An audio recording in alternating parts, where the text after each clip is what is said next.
5 to order. Superintendent Ray, would you call the roll? Michelle? Here. Lisa? Here. Marie? Here. Randy? Here. Mayor Groman? Here. John? Here. Megan is absent. Chad? Here. Marcus is absent. Cordelia? Here. And Superintendent Ray, present. Perfect. Please join me in the Pledge of Allegiance.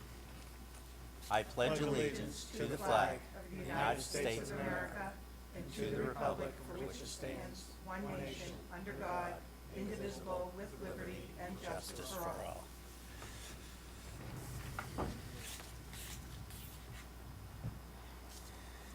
Very good. Adjustments to the agenda. I don't have any. I just want to thank all the staff and members of the public that are here.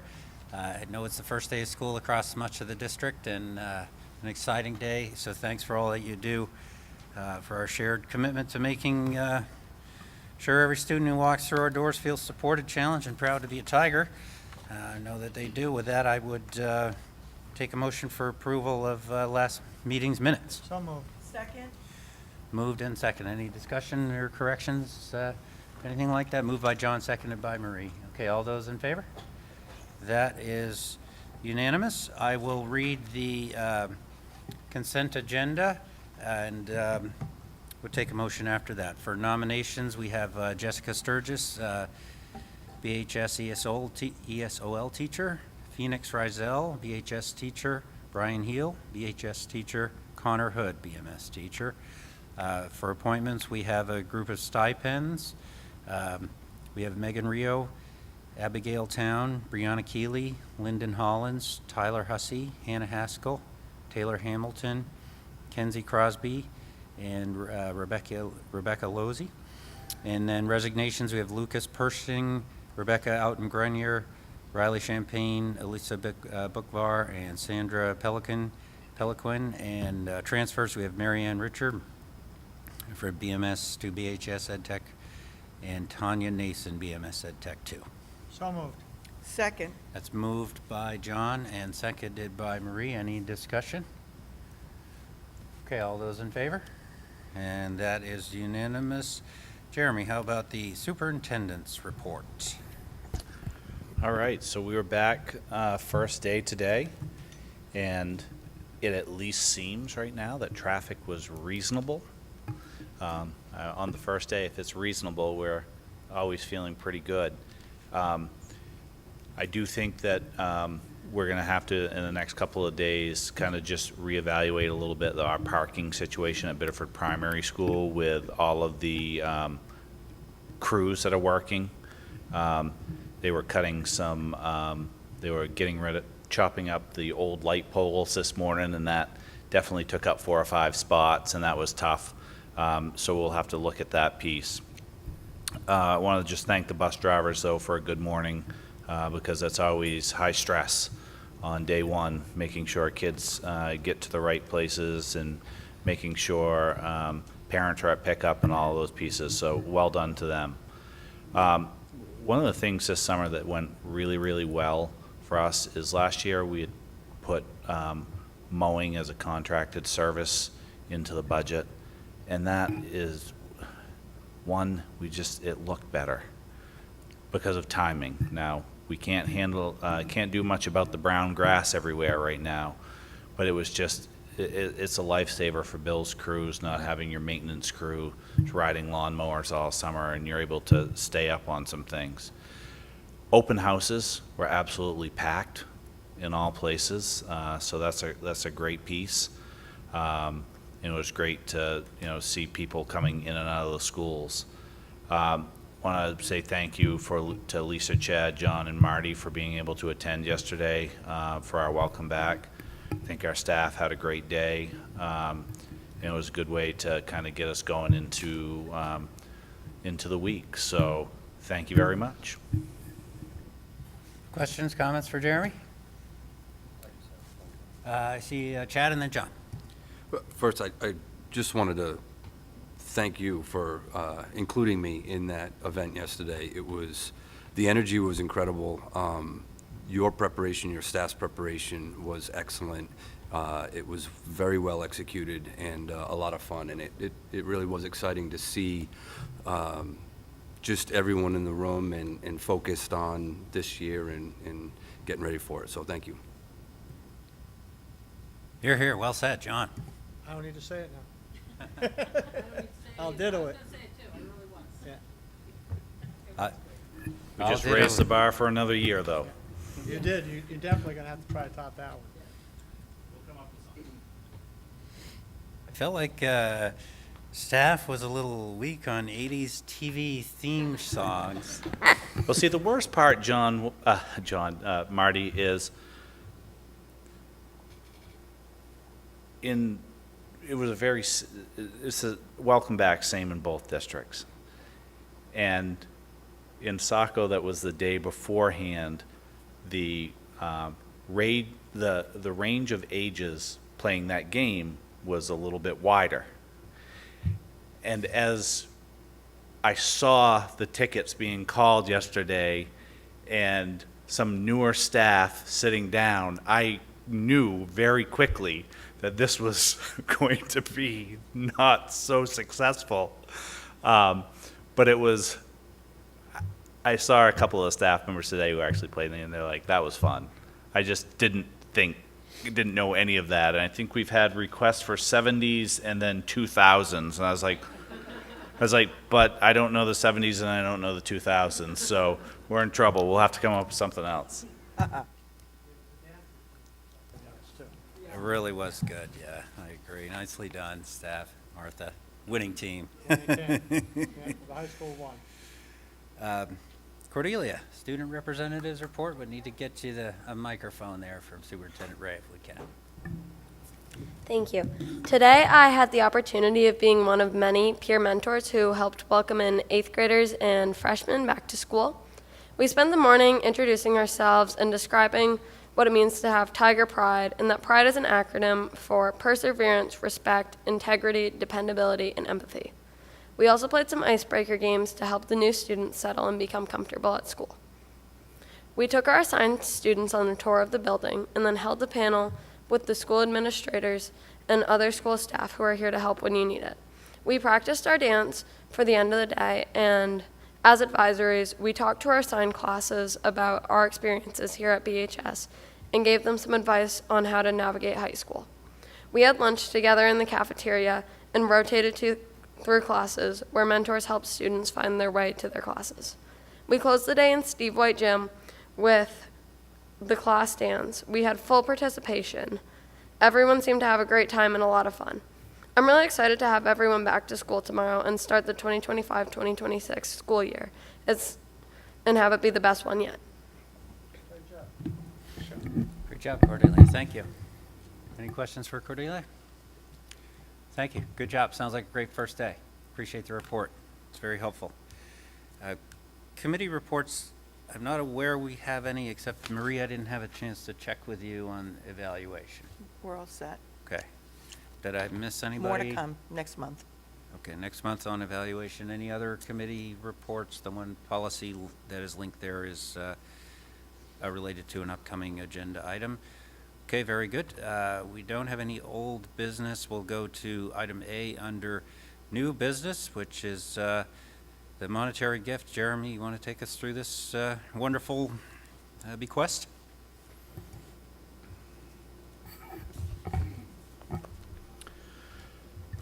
So earlier this year, I'd reported to you guys that former teacher Robert Davis from the 80s had left us about $40,000 in a gift after his passing.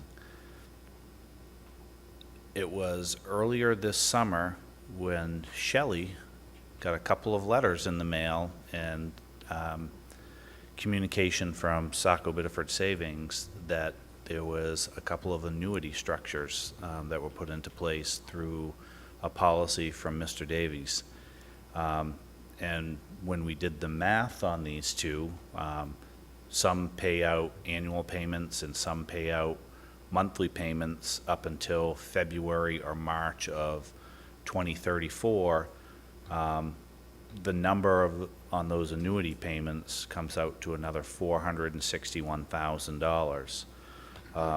So it's a gift of a little bit over $500,000.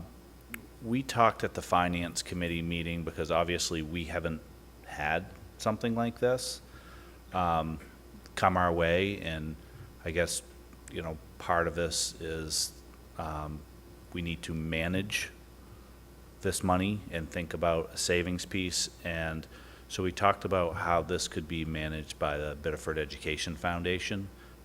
That's a board that has members of the school committee, typically a city council member, staff from the business office, myself, Shelley, community members, to think about the long-term piece of investing this money, making sure it lasts, and figuring out what projects this best goes for. And we think that that group of people would be a good start. You know, this would be a good place for that. So it's quite a gift and quite a blessing that's come our way. And just, we were trying to wrap our heads around that piece a little bit, and set up a situation where we can start investing the money, because obviously it's not something that we need right now, but as you think in the future about, you know, we were lucky enough as a board and community to be able to navigate the Waterhouse situation the way that we did. But there will be a day that, whether there's a turf there or a project somewhere else, this may be something that the BEF would want to think about how we use those funds. John? And I'll make a motion, and then we can discuss it, to have the Biddeford Education Foundation manage these funds. I can second it. Oh, I was gonna. Sorry. All right, it's been moved by John and seconded by Michelle to have the Biddeford Education Foundation manage these funds. John?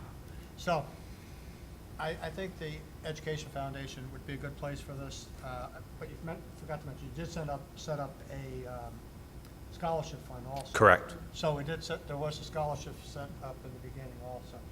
But the Education Foundation, they fund a bunch of different stuff. We just got a mini grant today that it's all stuff that's funded outside the school budget, like supported the purchasing of a trailer for when bands started back up. There's been numerous different projects that the foundation does, and tries to go out and raise a bunch of money, begging around to try to do it. So we have Pillars of Pride coming up. That's usually one of the biggest input of cash that we get for this. So I think, you know, this would be a good place to do it. And it's got the school board, usually city council, staff, teachers, people in the community. So it's got a big oversight of different people, different views of looking at these funds. Other thoughts or comments? Marie? Are we going to keep this broad and open-ended as to what gets funded, or will there be a focus where his area of expertise and teaching was in math?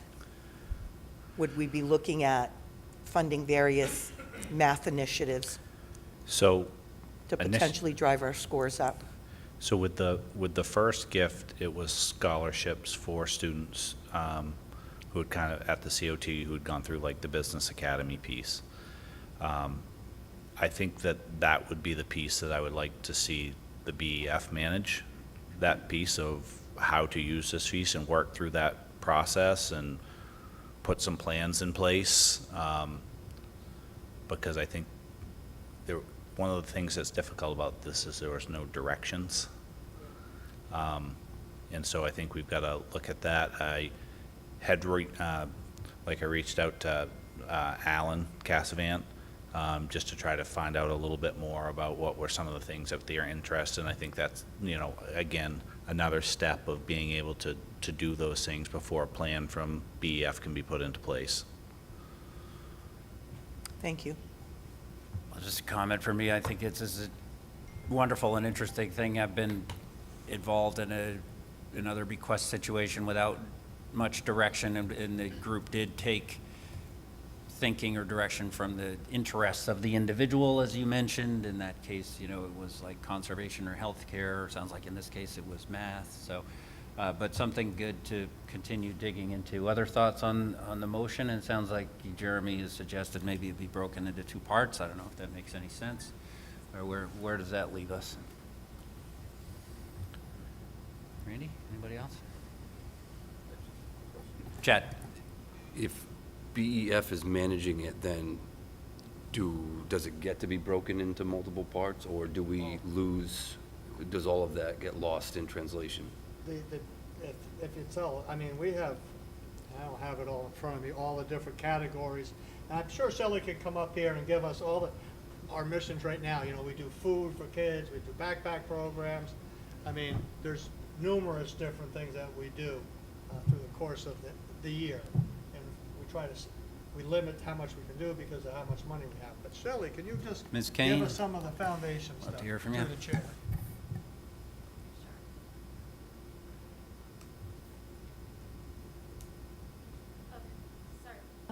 No. He's got to turn you up. Okay. So, as Jeremy said, we were surprised with this money that came in. My first thought would be we will invest it and work through it that way. But the foundation as a whole supports our backpack program. On average, we're spending about $35,000 to $40,000 a year feeding our students who are hungry and food insecure at home. We are supporting students who have become homeless and we're paying rent and currently sometimes back rent. Through another grant that the foundation has, we are able to help with utilities when people are a little bit down on their luck. This grant, I would want to sit with our board at the BEF and determine some parameters on how this would be managed. It is a large sum of money, so I definitely would hope that we could invest some of it so that that money continues to grow, so that we can continue to honor Robert Davies. Questions for Ms. Kane? Chat. Has there been any thought into reaching out to his family to see what they would be interested in, or where they'd be interested in seeing this money go? Yep, Okay. definitely. We would do that. And have. The other piece about the foundation that I do want to mention about this, where this type of giving comes into play, is not only is there this gift, but in the new tax laws that came out, that was just passed by Congress, you're going to be able to, in a new tax provision, where schools, where an individual will be able to donate up to $1,700, $3,400 for married couples to qualified scholarship granting organizations like the BEF. This is for public and private schools, and this is a dollar for dollar tax deduction. Now, the governor in the state of Maine has to accept this as part of the code. If there's not a plan put into place, it goes into effect in 2027, where in-state dollars could go, I could then make a donation to a school in Florida, let's say, and I'd get the tax deduction. As superintendents, obviously, we are pushing for there to be a Maine-based program. But one of the things that's going to be really good for us, especially in the first couple of years once there's a plan out, is that we have a structure in place to do this. And so while some places may be thinking about a structure, we will have that in place and be able to say, yes, please, yes, please. And so I think this fits nicely in that realm with the BEF being able to help with us. And that was just an aside.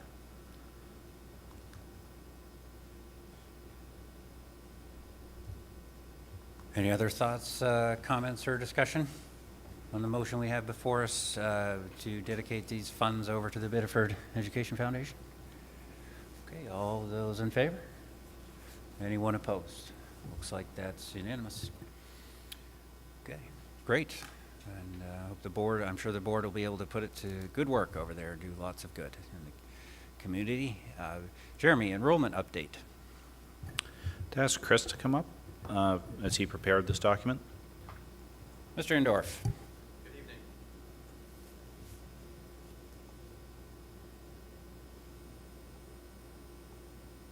Good evening. I prepared for the board at the superintendent's request an enrollment update from last meeting when we provided some information with some trend lines around our demographic composition, specifically multilingual learners. As I mentioned last meeting, this is an incredibly fluid situation, and in the 2 weeks leading up to school, we expected some changes to our rosters, and we've certainly seen that sort of play out. I provided you a pretty detailed packet with some non-regulatory guidance, some sort of broad brushstrokes of trend lines, but also some hard and fast data about where we are and where we've been as a district and what makes it such an extraordinary challenge to predict demographic trends among this specific subset of our population. In short, the percentage of multilingual learners in this district in the last 6 years has increased 108%. Net multilingual learner growth in the last 10 years is 346%. There's no other district in the state of Maine that comes anywhere close to that growth. There are certainly districts in the state of Maine with more multilingual students. There are 4, but we rank now number 5 in the state, but we have the highest percent of any district in the state. So Lewiston has more students net total, but also more multilingual students, but not as high as a percent as we, and certainly hasn't grown in the way that we have. There is some significant overlap between our homeless population and our multilingual population as new Mainers, refugees, and asylum seekers struggle to find affordable housing in the city.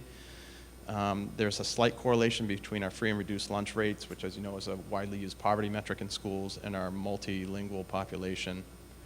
Now, as we explained last time, and as I think you guys know from Jeremy's enticing, exciting, edge-of-your-seat ED 279 presentations over the years, we do get a 0.525 weighted factor for multilingual learners, but that is a trailing subsidy. So we received that subsidy 1 year in arrears. And as Jeremy described last meeting, if we anticipate any hardship funds from the department for the increase that we're seeing, we're going to have to go back to council or put that money back into rollover reserve funds. And Chris, Go just ahead. for that piece, I did confirm with the DOE that they plan on having hardship funds this year. Okay. Again. I want to thank the school committee for approving the addition of a pre-K through 4 multilingual teacher last time. Part of this memo goes into, Maine has a service provision model that basically says, if this, then that. If you have this many multilingual learners and they're performing at this rate in what's called the WIDA assessment, and they tend to be this age, you should have this for service, for a staffing model. And we're a little bit light. And while we're seeing the vast number of new multilingual students in the district be pre-K through 4, we've kind of reached the point where it makes sense to, and we're looking at classes of 26 and 27 at Biddeford High School, which is way too big for any class, but most especially multilingual learners. They require a small class environment where we really just need to come back to this board, as Jeremy previewed last time, and ask for an addition of yet another teacher. The data just kind of doesn't lie, guys. If you take a look at page 1 of my memo, you can see the growth that we've had. We're looking at now just about 1 in 5 students in our student population for whom English is not their first language. Again, that tends to skew a little bit younger. It's higher than 20% in lower grades, a little bit less in the upper grades with the exception of juniors. This population has continued to grow. I went and visited our Welcome Center today and met with the director, Haley Posey, and said, Haley, give me broad brushstrokes of what you're seeing.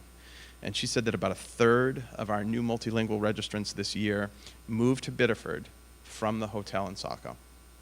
So as Catholic Charities has wound down their subgrant with the state of Maine, Refugee Resettlement Services, and that hotel is shuttering, those folks are moving to Biddeford. Where they're moving, I don't know. Doubled up, tripled up, Avesta Housing, Catholic Charities has helped place them. but they are living within city limits. As far as in-migration, our principal principal districts that are sending us students are Portland, South Portland, and Westbrook. The furthest family that we're currently serving is a refugee family of 4 from Utah. And right now what we're really seeing is a trend towards Portuguese and Spanish speakers, which is actually good news from an instructional standpoint because they share a common alphabet and a lot of similar language. They read left to right, unlike Arabic, Chinese. These Spanish-speaking families tend to come from Ecuador and are living and working mostly in the construction industry in Saco and Biddeford. When we look ahead, there is no more asylum program in Maine. The Office of Refugee Resettlement scaled back their proposal to the federal government to be able to resettle refugees this year, and the refugees that the state of Maine said we can resettle are slated to be served in Augusta and Bangor. So there will be no Saco Hotel closing next year. We don't expect this tidal wave to come over the threshold next summer. But again, every year I make this prediction, and every year I'm wrong. Anything could happen between now and then, but I think that we have reached, I say this at my own peril, I think we've reached our peak. I just don't see how we can get any bigger, and I don't know where the students would come from or where they would be housed at this point. But we're really in a position where we are not adequately staffed to be able to serve these students as is required of us under Office of Civil Rights and under IDEA and our child fine obligation. Someone had asked last time what our requirement is to serve these students, and we cannot inquire about immigration status when we register families. We can inquire about where they're resting their head at night to help establish residency, but we are not allowed to ask about immigration status. And under the IDEA, we are required to serve all students that we find who are living within city boundaries. Mr. A, anything else? John, want to jump in with a question? Yeah, so, the last meeting, we said that you may have to come back for a second one. Yes, John. Now, is this one would be in the high school? Yes, K sir. through 12? Middle and high school, John. Middle and high school, so Yes. you're going to share between both? Correct. Okay. And if the numbers increase again, you may have to come back again, correct? Yes. And you are going to still do like I asked the last time, to keep an eye on the budget so we can see if and when it needs to go to the council? Because what I don't want to have happen is we add this and then we end up reducing something for the rest of the students in the school population, especially if the state's giving us money to utilize for this. I'd rather it be utilized for this year and not jeopardize everything we have for students currently in our system. So I'd like Jeremy to address the budgetary impact piece, John, but the variable, your question about how confident are you, Chris, that we've reached sort of our peak? So the real variables now are out migration. We have lots of students who we served last year who are now attending Portland schools or somewhere else, and we haven't received records requests for those kids, and so they're still on our rolls. So some of those kids are going to come off our rolls. Also, we have kids that will test out of services. Once they reach a composite score of a 4.5 on what's called the WIDA access test, we no longer serve those students. They come off our rolls. We also have a bunch of students, especially Arabic-speaking students, who return to their home countries during Eids, during religious celebrations, during the testing window when we test them. So the kids don't get assessed, so we have to catch up with them in the fall. And when we test them, a lot of those kids, thanks to summer programs that we offer, are going to be able to test out, and they will also come off our rolls. So we will have people who move out, John. We'll have students who will be exited as a result of testing out, either because of improvements they made this summer or because we weren't able to assess them during the window last year that the state of Maine sets, which is basically January 31st to March 10th. Okay, so I'll make a motion that we let the superintendent look for another ELE teacher that will serve middle school through high school. Second. It's been moved by John, seconded by Marie, that we authorize the superintendent to look for to post for another ELE teacher serving the middle and high school. Discussion, Chad.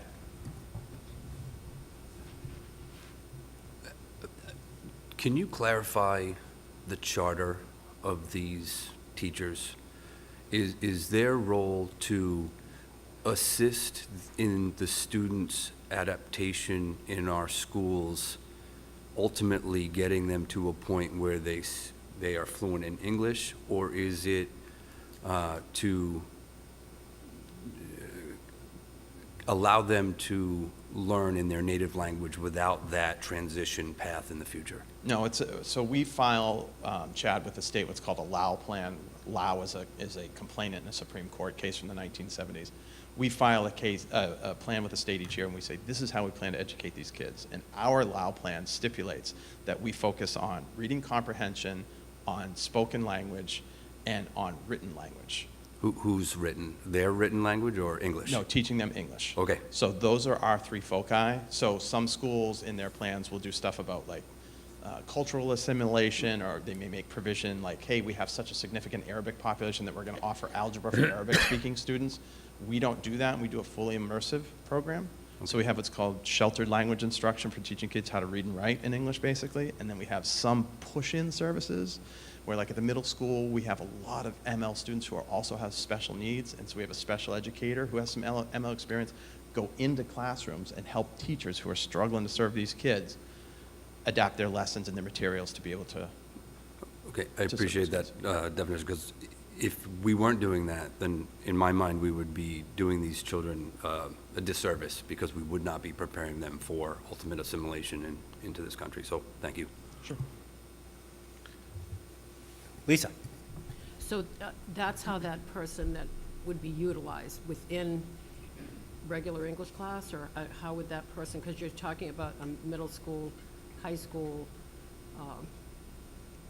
teacher, language, so how would that person be utilized? Like, it's one human, what would they do? They'd run over to this school and do what they do, and I think what Martha needs at the high school, and Martha, please feel free to correct me if I'm wrong about this, is sheltered language instruction. So literally working with kids to learn how to read, write, and speak in like English. directly with ML kids on their own within a classroom. That's correct. right, for one block a day maybe, or So, whatever. right, so there's a service provision model, and it's buried in the details here, Lisa, about like, if a kid scores this, then they're supposed to receive X number of periods of instruction. That's right, yeah. Nowhere in the guidance or statute does it define period.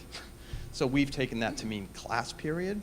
That's what I thought when I read it. Yeah. But I was thinking, so one class period a day, they will have like an English class. Correct. And then hopefully whatever they learn will be brought forth to all the other classes they're taking. But in the other classes they're taking, if it's, they're just starting out, how are they getting support within those classes? Is it just the teacher, the science teacher is going to take whatever, these kids that don't speak English, and do what? I'm sorry. You're not- I Okay, lost- so they have one block that Yeah. they're going to have this teacher that we're putting in. One or two, yep. Yeah, one or two. Mm-hmm. And then the rest of their day, they're going to go like a regular schedule. Yes, correct. And then they're going to be in classroom, science, math, or whatever, and who's supporting them within those classes? Mhm. Martha, can you explain your Yeah, yeah. I'm going to have Martha. I get it. always think it's probably easier when you're elementary, because you go to one classroom all day, and you might have a teacher plopping in, but this is like, Sure. Thanks. At the high school level, we have, one of the requirements is based on their WIDA score and where they're at in proficiency. They may require one English class per day, or they may require that and a support class. So where Chris said one or two, we do have some students, based on their level, that are with that teacher 2 blocks a day, 2 with blocks a their day. ESOL teacher 2 blocks a day. For their other classes that they go to, over the past several years, you've approved 3 ESOL ed techs, and those ed techs do push-in support to those classes where we've identified that there are a larger number of students that need support.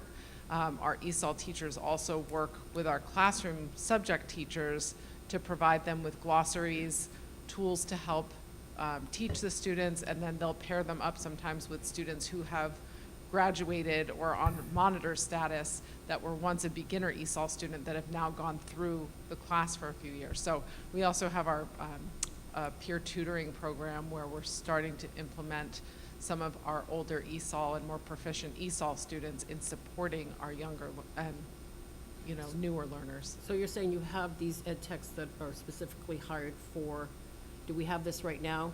Yes, we have Do you know how 3. many we have? I don't even know. 3? We have 3 at the high school. Oh, 3 at the high school that specifically are pushed in throughout where they're needed?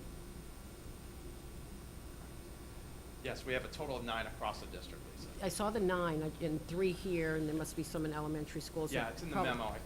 Yeah, there was a Give me a lot. second, I can put my hand on it. You did really good. It was a lot of information. Great info, by the way. Great information.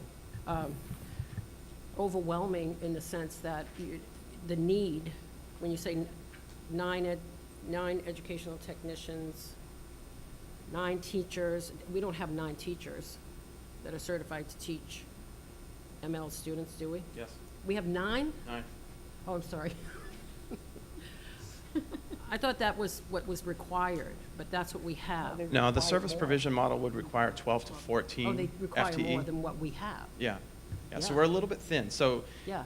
in the old days, you used to be able to say, well, here's an example. Erin Bean, who's now a full-time ESOL teacher for us, used to be an Ed Tech 3 at JFK, and she was under the supervision of Deb Welch Thompson at BPS, and Yeah. that was legal. And in 2015, the Office of Civil Rights issued a Dear Colleague letter, which is Yeah. non-regulatory guidance. It's basically like, this is the law. This is our interpretation of the law that says, you can't do that anymore. You can't have someone under the supervision of, you must have highly qualified under No Child Left Behind, what is now Every Student Succeeds Act. So we're a little bit low on the certified ESOL. So if we go from 9, we posted the pre-K through 4 position, that would be 10. This position that John just motioned for would make 11. We're getting close to where we should be. Given the number of ed techs we've invested in, I feel comfortable that we're not running afoul of any sort of equitable education requirements for the district and that we're providing adequate services. And having all these extra staff, sorry, Marie. That's Having all okay. these extra staff, we're assuming that they're pretty planted here for the duration of the year. I mean, you don't know that, right? We don't know that. Like, we still don't know where they live. I mean, that's difficult for me to wrap my brain around, like, all of this housing situation, all these families, where do they live? Yeah. Uh, When I asked Haley that question, she said kind of Bacon Street, Granite Street, in that area of town is, Yeah. is where they're finding, and I said, is this yeah, like yeah, subsidized they- housing? And she wasn't sure. She had talked to Jake Hammer at General Assistance, and they're doing some work with those families, but not a ton. So they're. I just was under the assumption that registering in the school, you have to have some kind of address.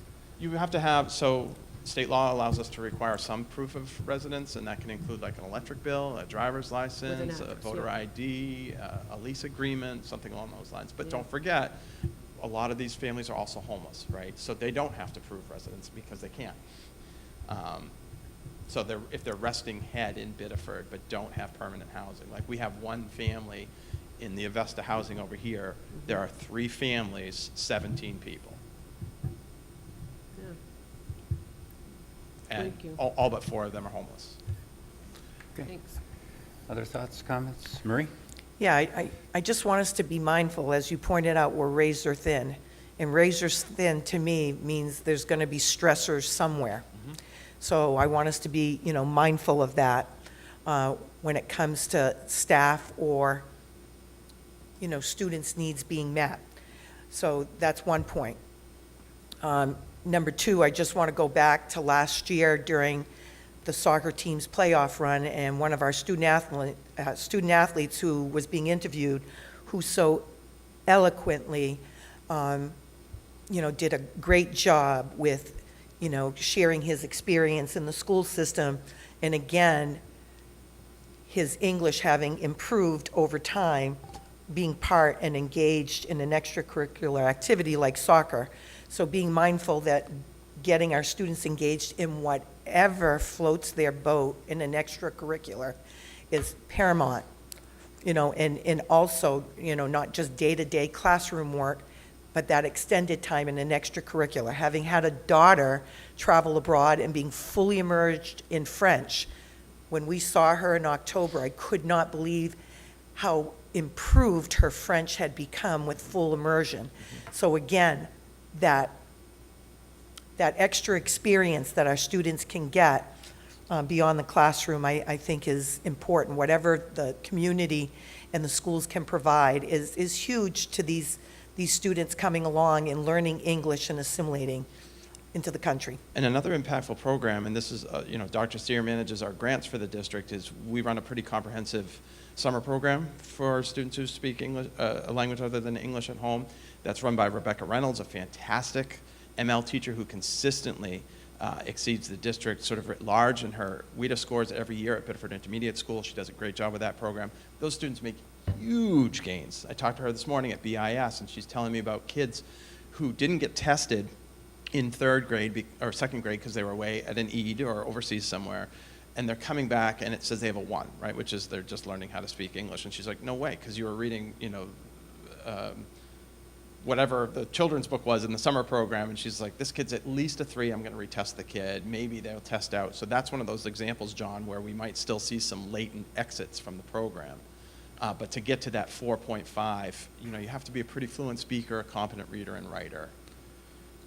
I just also, Chris, I just want to caution us one way or the other that Tuesday, Wednesday, and Thursday of next week can be fairly significant, because we also historically have seen a lot of growth over the first couple weeks of school. And so, in 2 weeks, we could be coming here with another different message one way or the other. Sometimes, when you look at, take South Portland, for example, who's not starting until after Labor Day, you may have some students one way or the other saying, oh, well, I didn't know, and now I'm registering for school, or those schools start asking us for records. Can be the other piece of it. I think I saw Michelle and then Marie. Chris, you mentioned testing, that some of the kids might test out at some point. Mm-hmm. Earlier you said January through March was kind of testing schedule. Is there a fall testing schedule as well, or is it just once a year? Yeah, so typically what we give in the fall, Michelle, is if a student is new to country or is previously unschooled, they have to take an assessment called the WIDA Screener. It's a different product in pre-K and K. It's called the pre-LAS. That's just to see, are you eligible to receive services? We can test a student who did not participate in spring testing anytime during the year. We just have to order the test. It doesn't cost us anything, and that's a helpful tool for teachers to say, this kid needs this level of service, or if a kid's at like a 4, they're not getting a lot of direct service. They're there for that one block, and they're probably doing a lot of independent work. Kid who's at a 1.5 or a 2, who's an Arabic speaker, that kid's going to need some more direct attention, small group attention. Marie. So this question's for Jeremy. Does the state provide any emergency funding should, like, next week we get hit with, whammo, another, 20, because we know that certain communities are not being faced with these challenges and other communities are being hit hard. So does the state provide anything to those? Yeah, so what they'll Communities. do, the issue is that it won't, well, there's a couple of issues. One, it's a pot of money that's spread across the entire state. So your share I want to say share, that's probably the word, not a great word, but your allocation is dependent on shifts in other districts because it's a finite pot of money. You have to wait until your October enrollments are verified, which is typically, even though they're October 1 enrollments, usually the lock-in date is around October 30th. And then they do the calculation, and we're usually notified of what the first part of the award will be. That would be for, October through April. And then they look at our April 1 enrollments, and they make a determination from that point whether you're continuing, it goes up or down. So it comes in 2 chunks, but it's not, as we've talked about, it's not budgeted, so theoretically you're not supposed to be spending that money yet unless we go back to the council, and that's what we would do. Then you would have the number would also be calculated in your next year's 279 report from those October 1 numbers. So when you look at 409 to 454, that's a fairly significant additional subsidy that could come in the following year to offset some of that. But it's not immediate, and you don't know what you're going to get until they send you the letter. And when I contacted the deputy commissioner, I was like, so the hardship money's still there? And he's like, let me get back to you. And he said, yes, but they don't know their amount yet. And so, you know, it's kind of just a wild card, and it's tough to, you know, I don't And- necessarily love spending without knowing the amount. And in the meantime, they've been with us for a couple of months. Where Correct. we have needs. Correct. So everyone should be mindful of that as well. Yeah, And Yeah. that poses a hardship yeah. on a It's, lot of people. it's just real tough. And we have the other piece too. Certification of an ELL teacher. That's not actually the easiest endorsement for us to come across. I mean, there have been times before, I remember, well, actually when Rebecca came into the position, where She we was a were special like, educator. we were just like scouring the staff to see who had that endorsement. And so that is the next challenge, just from posting, to then find somebody who's certified. Lisa? Sometimes we can help them through that process. Oh, to get certified, right? Yeah. Yeah, but that's hard to do. But even the hardship money won't cover the cost of what we're doing here. Like, you're talking, this list that we have. Well, so last year's hardship money came out to about 326,000, the final piece of it. But again, all money that you weren't planning for and you couldn't spend. So, Right. you know, I would have to go back and see I would have to run the calculations from where we were last April to then your October count, and then again to judge if it's going to be similar. But again, then not knowing what other places are happening, it's a little tougher to predict. Yeah, it's tough. Other My- thoughts? I would want to say that my guess, $250,000 or so, it would be what we might receive in a hardship situation. Would that roughly cover the two positions? Not 9, it would be the additional staff. All right, other thoughts, comments, discussion on the motion? Okay, voting now on whether to add this ELE staff. All those in favor? And anybody opposed? Okay, looks like that motion. Thank you for your support. Passes unanimously. Good discussion and continued growth for Biddeford schools. Okay. Believe, Jeremy, that takes us to the Open Days Professional Development Memo? Yeah, this is just more informational for you guys, just to kind of, for you guys to read through, just to see what we were working on the first couple of days of school. Looked like it was a busy effort, with a lot of good things going on. Much appreciated. Any questions or anything on that report? Okay. And this takes us to fall athletic participation. Want to go through that? Looks like some good news from Dennis. Yeah, this was, again, just more informational for you as we try to get to make sure that our students are participating as much as we possibly can. And as of last week, Dennis was able to report that 251 students were participating in a fall athletic. That number can fluctuate. Typically, that tends to go up in the fall as kiddos come back to school, or sometimes you get some freshmen who say, I wasn't quite willing to try, but maybe I want to. And so I think when we look at that number and we're, thinking that 30% of our kiddos are involved in something after school on the athletic side, that's great. I think as we think about non-athletics, that's always an area too that we need to improve upon and look at what we can offer. And, I know that just in talking, and correct me if I'm wrong, Paulette, but our conversation today about how we're hoping that we're going to be able to offer an after-school club for small engine is something that's going to come up too. And so we're kind of looking at all of those pieces so that whatever your interest is, we're trying to figure out something to get kids involved. Marie? So I was glad to see the numbers go up from last year. That's very encouraging.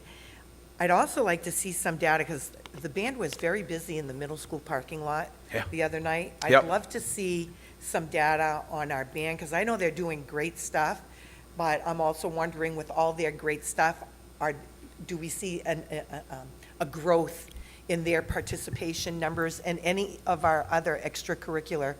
You know, it would be nice to see that data of how many kids are in this club, that club, and just look at that. Yeah, that we can get- piece overall. We can get the band ones pretty easily. The club Yeah. ones probably will take us a little time for the sign-ups and, some flex there.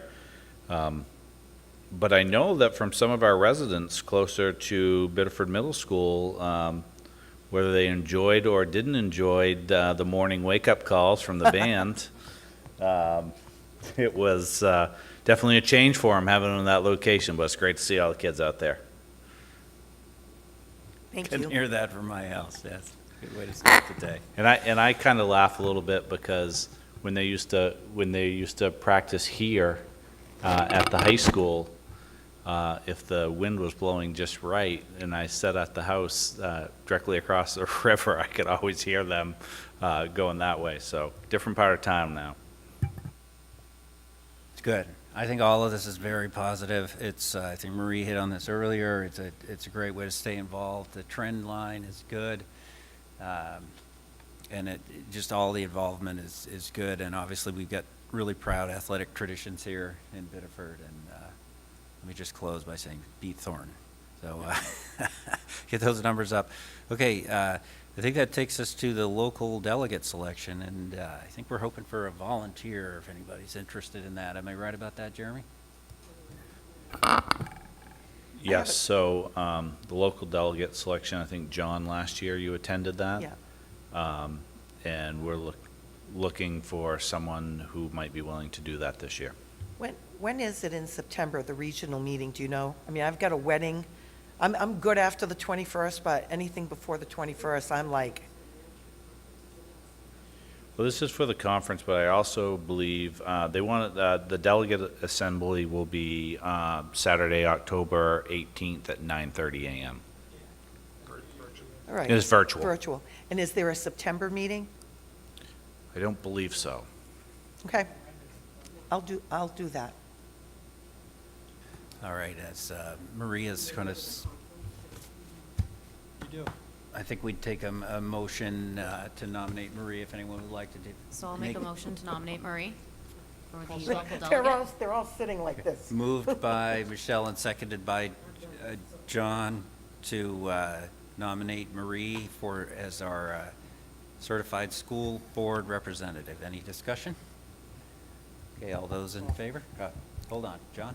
Just, last year when I did this, I sent out the stuff so everybody could make comments, so I could represent the board on what the thoughts were, so I could bring it forward, so I think that would be the process. So.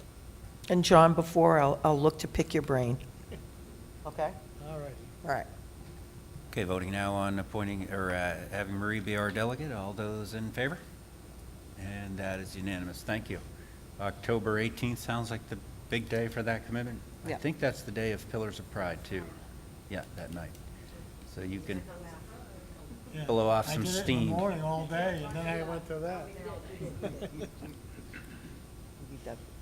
Thank you, Marie. I know you'll represent us well. It's much appreciated. We have now some proposed resolutions from the MSBA. Is this something you'd want to speak to, Mr. Endorf or Jeremy? So what I would ask is that this will be part of the work that the delegate does through that. So I wanted to get these proposed resolutions out so that people can read through those. And then Marie will be able to get feedback and thought about whether this is something that our board wants to do or not. Want to just get it, so we need, just mechanically, do we want to have, throw this on the, I don't know, the first October agenda for feedback or anything like that, or? Yeah, I think we can do that at that time, but this just gets the paperwork in people's hands so they can look through that, give Marie a chance to look through this and figure out what stance we may take as a board on any of those. The ask is to spend some time looking at that, I guess, and it'll be an upcoming agenda packet. Chad? Just a quick transaction question. So we review this, we then talk to Marie and figure out if a policy needs to come out of it, or how, what is the outcome? What is the end goal of this?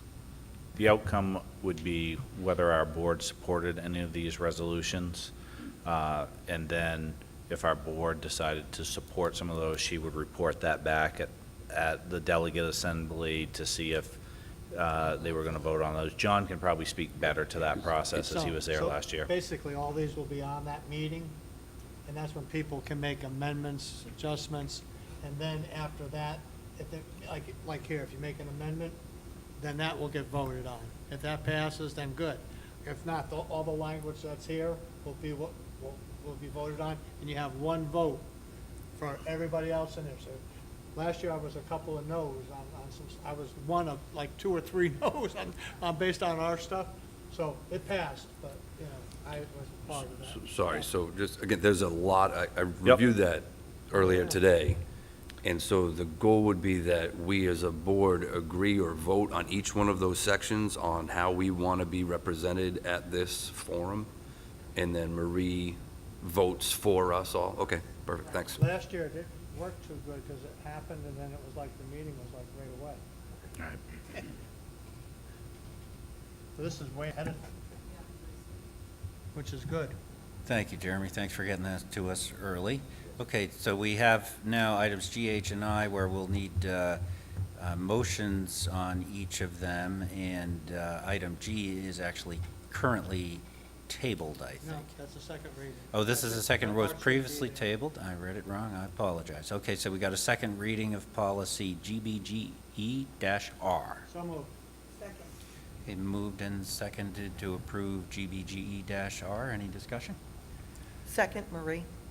Okay, yep, thank you. Yep, moved by John, seconded by Marie. All right, any discussion? Okay, all those in favor? All right, and that is unanimous. Okay, and then item H, looks like the intent is to take the first and second reading of BBB temperature guidelines together. First reading, then suspend the rules at the second reading. Yeah, all right, so we'll, if the board is comfortable with that, we'll want to suspend the rules. Got to do the first reading first. Okay, anybody want to make Any such motion? motion? I'll second you. Okay, Make a motion to do the first reading of BBB. and I'll looks second. like John is second. Okay, it's, item BBB is before us. Any thoughts, comments, or discussion? All right, all those in favor? That is unanimous. And now I'll make a motion to do the second reading of BBB. Hold on, I can't read my writing. Temperature guidelines for schools. If you read the policy committee memo earlier, the Maine legislature recently passed LDL requiring schools to adopt policies regarding the minimum and maximum temperatures in school buildings. So the policy committee worked on this over the summer in August at our August meeting, and we feel it's important to have the second reading so it's in effect as the school year begins. I'll second it. Okay, been moved by Michelle, seconded by John to suspend the rules in order to have a second reading of item BBB. All those in favor? Okay, that's unanimous. So we were, and now we need to vote on, now we need to vote on the policy again. Any further discussion? All those in favor? And that carries. Okay, that's unanimous as well. All right, and we're in the same stance for JICI. Would anyone like to make the motion on that one? So, or are you going to do the same thing? Go ahead. Okay, the Second. first reading on policy JICI, extracurricular code of conduct. I think that was moved by Michelle, seconded by Marie. Any discussion on this one? Okay, all those in favor? And that is unanimous. Michelle? And now we'll make a motion to suspend the rules to do a second reading of JICI, extracurricular code of conduct. This policy is in effect as the fall sport, so that the policy is in effect as the fall sports season begins. We made a couple changes to this policy. One is to remove the potential barrier to participating in athletic programs by no longer requiring insurance, which is not mandated by the state or the MPA. And we also codified the longstanding policy of being in attendance for at least 2 blocks in order to participate. So again, we like to get this in time for the fall sports schedule. Second? They've been moved and seconded to suspend the rules to allow a second reading this evening of JICI. All those in favor? And that is unanimous. That takes us to a second reading of JICI. Anyone wish to make that motion? So moved. Second. That's moved by Marie and seconded by Michelle. All those in favor? And that is unanimous. All right, good work, committee. Thank you. That takes us to public participation, 3-minute limit. Anyone wishing to comment anything on tonight's agenda or not on tonight's agenda? Don't be bashful. We'd love to hear from you. Okay. Marty, just want to give some information. I got a text, 50 kiddos in the marching band this fall. 50? 50. Thank you. And is that, I should know, but that's up, I assume? I don't have the answer to Okay. that, but 56? So.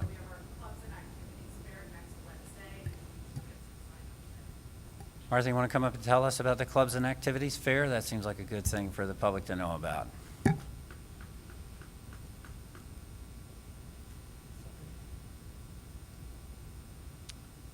Sure. So we had 56 marching band students last year. We do, each fall, we do a Clubs and Activities Fair, which is it's our first Tiger Pride Day of the year, where during advisory, lunchtime and advisory, we have all of our clubs and advisors set up tables in the Steve White Gym with a sign-up sheet and representatives. The adult advisor as well as student representatives are there to talk about their clubs and activities and recruit new members. So typically after that, we see an influx in many of the clubs and activities, as well as some of the band numbers and some other extracurriculars.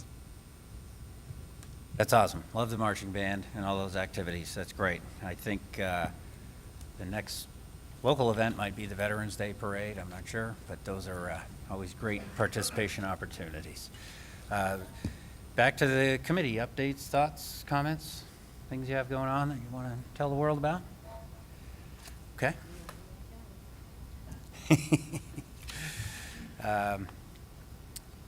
I just have a couple of things. We are looking for members of Project Canopy, which is a city committee that considers tree planting and tree cover within the city. I want to bring that committee back and get that going. And we've got some great members, and we'll be pulling that together, hopefully to start meeting in October. Hopefully you saw the paving coming away from 5 Points at Alfred Street. We finally got MDOT to get moving on that. That's been really positive. I think it came out great. It was a long time to drive around those manhole covers that we were hassling them. They kept rescheduling, but thanks to them and their crew for working safe. Speaking of that, along Hill Street, we are paving. And that's our own city crews that are doing that, not MDOT. They're doing a wonderful job. They're doing the curbing along the sidewalks. In order to accommodate school schedules, they're actually starting a little bit late, so we have both lanes until the school commute in the morning is over. But we will be raising the manholes on Hill Street for final paving next week. So be careful going through there. Watch for those. We'll have them painted, and then we'll be doing the sidewalks the week after that. So, and the last thing is I want to welcome our new city manager, Truck Deaver. Jeremy's had a chance to meet with her. She's off to a great start. She's been meeting with members of the community, and I'm sure would be pleased to meet with anyone here in the committee or the staff at any time, just to introduce herself. So please take advantage of that if you would like to. And that I don't have anything further. I make a motion to adjourn.